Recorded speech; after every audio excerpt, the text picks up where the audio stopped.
Hello, everybody, and welcome back to the second shelf. It's another Tag Wednesday. As you know, I'm slowly working my way through all the tags that I've been tagged in and that I've neglected of doing. And this one is a fairly recent one created by Jennifer over at Insert Literary Pun. Here, insert literary pun here. You all probably know her channel. If not, a link to her tag video is down below. And she tagged me in her original video. And I love the idea of this tag because what you are asked to do is to pair two books, a classic, modern classic, or an older one, with a contemporary novel or play or book in general. I'm waffling. Right off the start, I'm waffling. Anyway, so I have a couple of pairs that I thought might interest you, and let's get started. And I ordered the pairs from the oldest classic to the newest. And I'll start with Margaret Cavendish, The Blazing World, published in 1666. Margaret Cavendish, if you're following my channel for any length of time, you might have heard me talking about her, me gushing about her, because she was such an interesting woman. She was a noble woman, very well educated, but she ventured into territories that were purely male at that time in the 17th century. So she written about philosophy, about science, but she's also written one of the first female sci-fi books, and that's The Blazing World, in which she describes the story of a group of women living in a female utopia, and then men come in, and then stuff happens. I love her work, not only the Blazing World, but also what is indicated in the book. Other writings. I thought she was a really interesting woman, and I'm pairing it up with a book by the same title, Siri Hustvedt's The Blazing World, which was published a couple of years ago. Now, Siri Hustvedt is an American writer. You've heard me gush about her as well, I guess. And this one, The Blazing World, not only the title is inspired by Margaret Cavendish, because Siri Hustvedt is also a big fan of Cavendish's. The story here, The Blazing World, is set in the present day, and the main character is a 50-something-year-old widow, Harriet, or Harry, who, after her husband died, who was an art dealer, engages in an experiment. She asks 3 men to act as fronts. So she will create the art, Harriet will, and then the men will present those pieces of art as if they did it. And Harriet was interested in how the fact that the art would perceive to have done by a man, how this would influence the way people would look at the art. The book is constructed as sort of a biography written after Harriet died. So you start the book with an editor's note, and then you have a combination of interviews with people who knew Harriet, diary entries, and entries in notebooks from Harriet herself. So the construction of the novel is quite complex. And there is a lot of reference in the book to Margaret Cavendish. Harriet herself calls herself Mad Madge a lot of times. So that's the nickname Margaret Cavendish got, Mad Margaret, Mad Madge.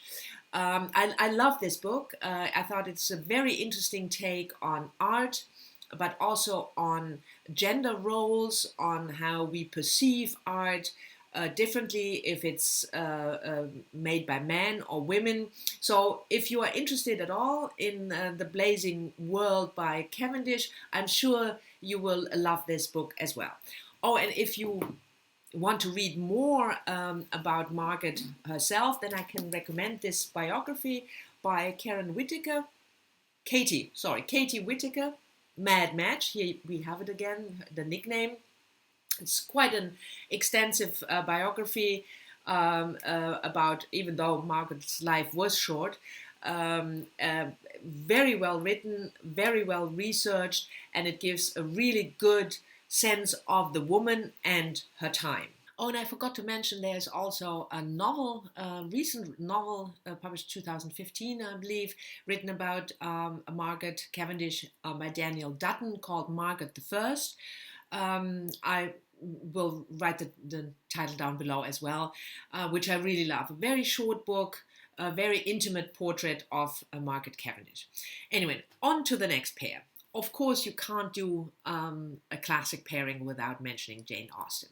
So her 1813 novel Pride and Prejudice, I don't need to tell you about it. Even if you haven't read it, you might have seen the TV adaptation, or one of the many, about the Bennet family. In the center, Elizabeth Bennet, the second daughter of the family, and her, relationship with Mr. Darcy.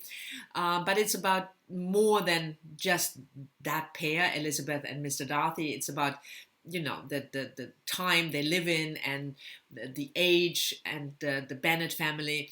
And if you love that kind of atmosphere, whether you read Pride and Prejudice or not, then I can recommend Joe Baker's Longbourn, which is a retelling of Pride and Prejudice, but from the perspective of downstairs, the servants. So the main character is Sarah, one of the servants in the house, and she tells us about the family and the stuff that happens in Pride and Prejudice, but from her perspective and the perspective of the other servants. So it's it's a sort of a retelling, but it is a novel in its own right, because the main character, Sarah, is such an interesting character and so well developed. So I think it's a book for people who love Pride and Prejudice. I'm sure you will love that Joe Baker's novel as well. But even for people who have heard of Pride and Prejudice but might have never read it, it's an interesting sort of gateway into a classic, by a modern author retelling the story from a completely different perspective. And for the third pair, I use another extremely well-known classic, and that is Louisa May Alcott's Little Women, published in 1848. That book also doesn't need a lot of introduction, I think. Set during the American Civil War in New England. The story mainly follows the daughter of the family, Jo, an aspiring writer, but also her sisters, Amy, the spoiled one, and you have the frail one who is always ill, and the mother is a central figure. I'm sure, like with Pride and Prejudice, even if you haven't read Little Women, you've either heard of the story, you heard it mentioned, you know what the story is about more or less, or you've seen the film or the TV adaptations.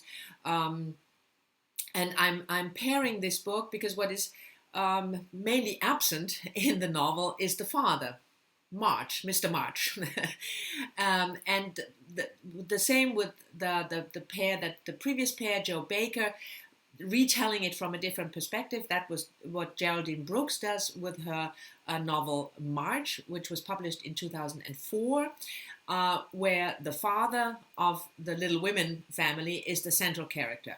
And he goes to war. He is based on Alcott's father, because Geraldine Brooks could draw from the family history of the author of Little Women.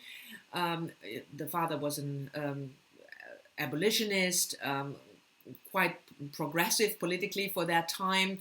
So Geraldine Brooks's book focuses on him, on his time during the war, and especially when he comes home to reconnect with his family, and a family of his wife and the children, the Little Women, who have no idea what he has endured during the war. So it's a like with the Joe Baker book, it's a complete shift of perspective from which the well-known story is told. And I think Geraldine Brooks does a fantastic job in capturing this man and the struggle of this man. So if you are interested in Little Women, I'm sure you would also be interested in reading Geraldine Brooks' book, March. And we end this pairing with one of my favorite modern classics, and that is, of course, Sylvia Plath, The Belzhar, published under pseudonym in 1963. Like I said before with other books, if you're following my channel for any length of time, you know how much I love Sylvia Plath. I think my very first video was about her and her writing and her journals. The Belzhar is set in the early 1950s, 1953. There's a reference in the first sentence as to the year, because it opens, that is the summer in which the Rosenbergs were executed, and they were executed in June 1953. It follows Esther Greenwood, a young woman moving to New York, wanting to work for a magazine, wanting to make her career there, and her slow deterioration, mental health deterioration, where she gets this feeling more and more that she lives under a bell jar, as if the whole world is muffled and she can't connect and she can't touch. We then follow her through the journey of her mental illness and her eventual recovery. I love this book. I think it's a must read for everybody who wants to read a modern classic. Sylvia Plath, of course, committed suicide herself when she was quite young. She's mainly known for her poetry. Ariel is one of her most famous poetry collections, but if you want to read not her poetry but a novel, Belzhar is a fantastic book. And I'm pairing this with Meg Wolitzer's Belzhar. I think you can, let me see the title here, which refers to the Belzhar but is written differently, was published 2000 and something. You find the date in the notes below. Now, Meg Wolitzer is another favorite author of mine, an American author. I just read her most recent novel, The Female Persuasion, and I made a whole video of it because I loved it so much. It was my first 5-star read of the year.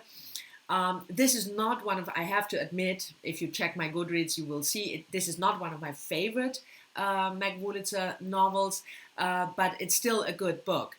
The premise of the book is there's a group of very fragile teenagers who have experienced some trauma. There's a special school a boarding school where they go to, and a group of them has English classes with a certain teacher, and she helps them deal with their trauma. They have to write diaries, they have to read the Belzhar and other writings by Sylvia Plath, so especially the poems also from Ariel play an important role in the book. And when these students write the diaries, magical things start to happen. So it was marketed, I think, as a YA book for one reason or the other. Maybe because the main characters are all teenagers, but it's I don't know. I don't consider it YA.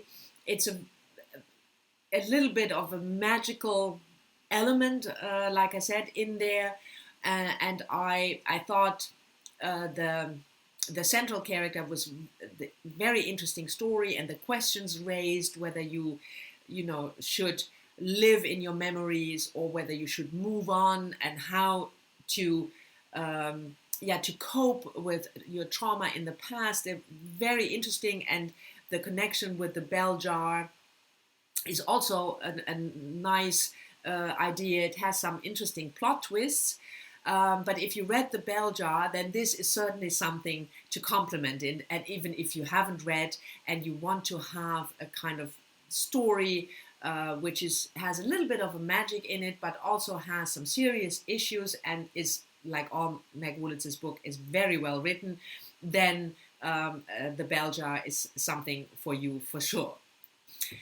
Now, these were my 4 pairs. I hope you've enjoyed them. Thank you very much for watching. Let me know down in the comments whether you read any of the pairs, or maybe you have pairs that you think interesting and want to tell me about. So please do, and I'll see you all soon in my next video. Bye bye.